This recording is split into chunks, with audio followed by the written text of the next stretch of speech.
Hello, folks. I'm Michael Tomasky, editor of The New Republic, and this is the new edition of Tomaskycast, a production of TNR Video. And our guest this time is Congressman Ted Lieu, Democrat of California. Congressman, welcome. Thank you, Michael. Honored to be on your show. We're delighted to have you. The Congressman represents Southern California, portions of Los Angeles, Beverly Hills, Santa Monica. Beautiful district, by the way. It is an absolutely beautiful district. I encourage all of you to come and visit. Yeah. Now, here's what we're here to talk about. The congressman, who is, by the way, one of the few computer science graduates in the House of Representatives, has been working pretty diligently on the Democrats' response to the AI challenges. So, Congressman, you have introduced a bill that I think is one of the lead bills that the Democrats have put forward. Is that correct? I've introduced a variety of Democratic artificial intelligence bills. Some of them are bipartisan, and every member is free to introduce their own bills. But I have introduced several on AI. Sure. So, what's the gist of your concern here? What troubles you about this? Well, so as a recovering computer science major, I am enthralled with AI. It has done amazing things. It will continue to do amazing things and move society forward. At the same time, it could harm us. And I want to make sure that we can mitigate those harms. I'm also very aware that there's a lot we don't know. And I think that as members of Congress, we should be humble. And that's why I have proposed a bipartisan National AI Commission that will be staffed with experts and people who know far more about AI than we do, to make recommendations to Congress as to what kinds of AI we might want to regulate and how we might want to go about doing so. Yeah, talk a little bit more about how this commission would be structured and the work that it would do over the course of the next couple of years as you envision it. So the way that this bill is structured, it's not designed to slow things down. The first report actually comes out within 6 months of the date of enactment of the bill. So it's going to be pretty rapid. And then there'll be a second report that comes out 12 months later, and then a third report that comes out 2 years later. And that's because AI is moving so quickly and advancing in so many different directions. We thought it'd be important for this commission to give different reports depending on where AI is at that point in time. And there'll be 20 members. It will be bipartisan. The legislative leaders of each house will submit and appoint 3 members for a total of 12. And then the president will have 8 members. Yeah. Now let me just cut to the chase here. We've all read a lot of very dystopian, dark things about how AI can harm democracy. What's your biggest fear, with respect particularly to next year's presidential election? What do you wake up at 3 o'clock in the morning worrying might happen? So why don't we take a step back and sort of ask why all of a sudden this sudden interest in AI? Yeah. Because AI has been with us for quite a long time. Yeah. So prior to recent months, basically a lot of AI was pattern recognition, and it was the kind of AI that would let you drive anywhere with a GPS on your phone. It would help detect credit card fraud in systems nationwide. It helped protect the national security. So there's a lot of good that AI did. And even with that kind of AI, you already saw deep fakes. You saw videos that were completely fake. So AI already had the capability to do that. Mm-hmm. What we saw recently is this new generation of AI called generative AI. Mm-hmm. So in the past, you would feed an AI algorithm 1 million pictures of cats, and then it will figure out what's a cat and what's not a cat. Mm-hmm. Now, you type in the word cat, and it generates 26 images of cats for you and writes an entire essay about cats. So that's the difference. With that kind of power, you can now spread disinformation on a widespread basis in a way never done before. AI can micro-target. It can deliver very chilling things that would motivate people to do lots of bad things, and it could target it in a way that wasn't sort of easy to do before. So that's why we're concerned about this new AI. There's a lot of good that can come of it, but also a lot of harm. A lot of potential for disinformation in the context of a political campaign, certainly. Absolutely. So one of the things you're going to see is also AI being used to counter other AI. And so you have companies now working to have applications that could authenticate images and tell you if you're looking at an original image or one that's been altered. You have AI algorithms that can detect if something else was written by AI, although it's not as good at doing that as the image authentication algorithms yet. But you're going to see this, I think, AI arms race where you have different AI applications being used to mitigate other ones. Yeah. But like just to use a specific example, I mean, somebody next year could make a video showing Joe Biden saying, "Hey Hunter, wasn't it great that we got that $10 million from Ukraine? I'm going to go buy a yacht or whatever," right? That's correct. In fact, you have Yeah. algorithms now that if you give it half an hour's worth of a voice recording, it will mimic basically that person. Yeah. Give it 6 hours worth, it will sound exactly like that. Wow. Makes me wonder why we haven't seen more of this already. You know, not just with respect to politicians, but celebrities and athletes and all kinds of things. Well, you're starting to see that. And Yeah. there was a celebrated incident where someone basically put out a song that sounded like a popular singer, Drake, and Yeah. it sounded pretty much just like him. Yeah. But I mean, that's a cute little trick that I'm sure Drake's lawyers got excited about, but that's not the same as putting an admission of illegality in Joe Biden's mouth, for example. Correct. And I think what we're going to see is a period of time where people will be taken in by deep fakes and by these fake audios and fake videos. And then people will start learning. So we do see over time, for example, that trust in social media has gone down. To me, that's a good thing. And I think you're going to see trust in these videos and audio start to go down. And I think that's a good thing as well. I think the best thing someone can do right now is to not believe everything they see or read on the internet and do some fact checking. But surely it's a concern that 3 days, the weekend before the election. I mean, how do you train people to unsee things or to see it so skeptically that their brain automatically goes, "Oh, that might not be real"? Well, you wouldn't train them to unsee things. What you would do is you would tell them in advance that they could be seeing is fake. And I think the more that people realize that fake things appear on their social media feeds or audios or videos, the more skepticism they're going to have. And to me, that is generally a good. Yeah. Let's talk about some of the good applications of AI. You mentioned a few, but talk a little bit more about that. It can be a force for social good and can contribute to the common good in a number of ways. You want to tell us more about that? Very excited about the advances in medicine that you're going to see. So I'm not an expert in protein coding, but what I do know is that people would spend an entire 5 or 6 years writing their PhD thesis on how to fold one particular protein. With artificial intelligence, they have now folded every single protein structure known to humankind, and they put that out for free for researchers to use.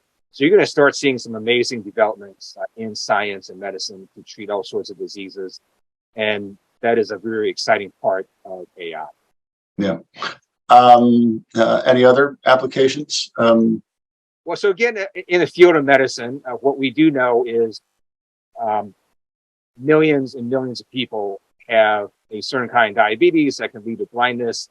It also turns out many people around the world, even the United States, don't actually have very good access to an ophthalmologist. Now, with an app, you can take a picture of your eyes, and if you simply have a cell phone, you can do that. And with 97% accuracy, it'll tell you if you have one of those diseases that could lead to blindness, and then you can go at least try to seek some treatment. And so that's going to deliver healthcare in a way that could never have been done before without this kind of technology. Yeah. Well, that's potentially quite amazing. And it seems to me that for AI to be a force much more for good than for bad, that takes the government to be involved, because right now these things are owned by tech companies, and they're pushing fast to I assume, to create their monopolies in this business, and they're not being as careful as they probably ought to be about the consequences of these innovations. So, what role do you see for government here? So let me tell you how I view AI from the perspective of a legislator. My best analogy is these two bodies of water: a large ocean of AI, and then this small lake of AI. And in this large ocean, there's all the AI that we don't do. So if the AI in your smart toaster has a preference for toasting bagels over English muffins, we don't care. But in this small lake is the AI we care about. And to me, there's sort of three buckets. The first is going to be AI that can literally destroy the world. And I have introduced a bill with Congressman Ken Buck that is bipartisan as well as bicameral with Ed Markey in the Senate, and also Don Beyer here in the Congress as well, that tells the Department of Defense with their autonomous weapons program that no matter how good AI gets, it can never launch a nuclear weapon by itself. There always has to be a human. So the second bucket would be AI that can't destroy the world, but can kill you individually. So when your laptop malfunctions, it's not going 50 miles per hour. But there's AI in lots of moving objects: planes, trains, automobiles. So I think we have to get more federal regulators up to speed and more attuned to unique aspects of AI. And then the final bucket here in this small lake is the hardest to sort of get our hands around, which is AI that does have a preference that is harmful. So for example, facial recognition technology is really amazing. It can detect faces better than humans can. It's also less accurate for people with darker skin. In my view, is if we deploy this technology at law enforcement agencies nationwide, it's a huge equal protection violation because minorities will be misidentified at higher rates. So I also have introduced legislation for guardrails on facial recognition. Yeah. So what it seems to me this, like, we've had technological innovations over the last 20 years, going back to the internet and in the 90s, and we had debates over the Telecommunications Act in the 1990s. We had debates over net neutrality while Obama was president, and we've had debates about whether to regulate Facebook and the other tech companies, and we've never done any of it. What do we need to do differently now? I think one reason you're seeing more of an appetite to regulate AI is that neither Democrats nor Republicans nor independents are particularly happy about how the whole social media thing unfolded. I think people don't really want a repeat of that, and they want to make sure that we can avoid some of the harms from AI before it's too late. Let me ask you a bit about Congress. I think my assumption, and I think the assumption of a lot of people watching this, and this is based partly on that one Senate hearing that was a few months ago, would be that the level of knowledge about this in the halls of Congress is at this point kind of low in general. Would you say that's accurate or not? I think that is accurate. I think it's not just Congress. I think it's across America. Yeah. One of the things that folks can do is start using AI and get up to speed on it. They'll see, I think, viscerally understand how much it's advanced. Yeah. And on your committee, on the science committee on which you sit, I would assume, I would hope that the level of knowledge is in general a bit more sophisticated. Yes, and we have a great chair, Chairman Lucas, and great ranking member Zoe Lofgren, and they've had some terrific hearings on AI as well as technology. So you just said you have a great chairman. That is obviously a Republican. Say his name again and tell people why he's great. I think Chairman Lucas is a great chair. He is fair. He holds interesting hearings. He doesn't try to grandstand. He tries to get information from members. He is a terrific chair. So there is some actual common ground for Democrats and Republicans on this issue? Yes, and a number of my AI bills are in fact bipartisan. To me, there's nothing particularly partisan about AI. And I think the best way to view AI is that it's a tool. It's not a human being. It's not conscious. It is a tool. And with any tool, you can use it for good or for bad.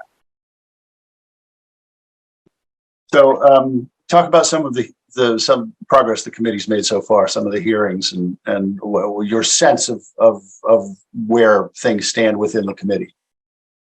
So one of the agencies that's done a lot of work on AI is NIST, and they have put out an AI risk framework that I encourage everyone to take a look at. It's pretty good. It really tells companies and institutions and agencies how to think about AI, to go through a process of thinking about AI that I think is very helpful.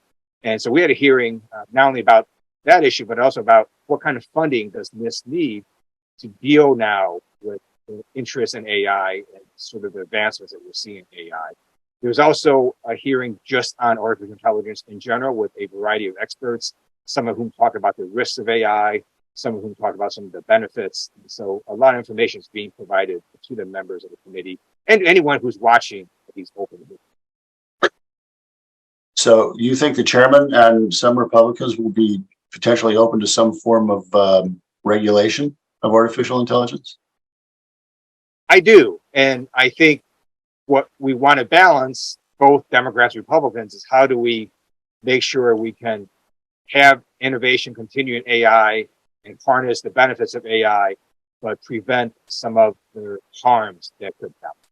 And it's a tricky line, but it's also something I think that we need to do. And it's something that we're going to need some expert advice on, because there's just a lot that we still don't. I read a piece in Slate recently that I thought was pretty smart. It called for a kind of a public option for artificial intelligence, if you will, sort of similar to the public option healthcare plans that never quite became part of the Obamacare legislation. What do you think of an idea like that? I'm open to all ideas. And another reason for the commission I propose is there was precedent for this. There was a commission that was done on the Department of Defense military side of experts, and they did a really good job, and they submitted recommendations, and a bunch of those recommendations were adopted. This is sort of on a civilian side, and I am open to any and all ideas and recommendations. The Slate article went into some ways in which artificial intelligence could actually help promote and foster democracy. Is said, for example, AI chatbots could run national electronic town hall meetings and automatically summarize the perspectives of diverse participants. In other words, that AI can be harnessed to positive democratic purposes and outcomes. Color me a little skeptical, but tell me I'm wrong. Education, I think, is very important, not only for economy and for helping people work in the 21st century, but also for giving people actual facts. And with AI now, you could essentially have a personalized tutor for every child. So I think there's a lot that can be done in education as well. But there's also issues you're going to have to deal with, right? Because students can also now just go use generative AI and ask, hey, why was the Battle of Midway such an important battle in World War II? And then out pops an essay, and they submit it to your history teacher. So you're gonna have to deal with that problem. Yeah. Well, it's all really fascinating. Do you expect any action this term? I think it's definitely possible. I am pleased that I have gotten bipartisan support on these bills, and let's see where that goes. I just never learned, I never learned to predict how the Republican caucus actually works on the other side. So we'll see. Right. And a lot of it is up to Speaker McCarthy and what kind of bills he puts on. Let's talk a little bit more generally about what's going on in the House right now, and maybe about heading into next year's election. We're talking in mid-July. What's around the corner? Spending bills. I guess, potential impeachments of cabinet members, or maybe higher than that? What's going on? So we're going to be voting on the National Defense Authorization Act this month. Yeah. By fall, we're going to hopefully have a set of appropriations bills. On the Republican caucus, I think there is a fight over what the top line number is, because Speaker McCarthy agreed to a very public deal with Joe Biden to lift the debt ceiling. And now the Republicans want to go back on that deal and change the numbers. I don't think that's going to fly or work, because the Senate is going to agree to the numbers on that deal. The Senate is going to put out an appropriations package that is in accordance with the deal that was struck. House Democrats are going to adhere to that deal. So really, it's sort of the Republicans in the House that are going to be out in the wilderness doing this weird thing with different numbers that at the end of the day, they're not going to be able to get. Do you see Kevin McCarthy holding on to the speakership through this session? I've learned not to predict how the Republican caucus Do you talk much? I mean, do you have Republican friends? I do. We do talk about a lot of things, but we haven't, or at least I haven't talked about. Yeah, but they're not going to tell you much about their internal caucus deliberations, about things like that. Yeah. How do you feel about the possibility of the Democrats recapturing the House next year? I believe the election was held today. We would flip the House and it would have been close. Mm-hmm. But the election isn't today. It's next November. A lot can happen. Yeah. If you look at every election since the horrific Dobbs decision, Democrats have overperformed and Republicans have underperformed. And in April, in a statewide race in Wisconsin, the liberal candidate crushed the conservative candidate by double digits. It was not close. Yeah. And that was 10. Issue, by the way. It was the issue of abortion. Yeah, that was 10. Republicans will be able to overcome that issue. Yeah, that was 10 plus points, and that was perhaps a real bellwether.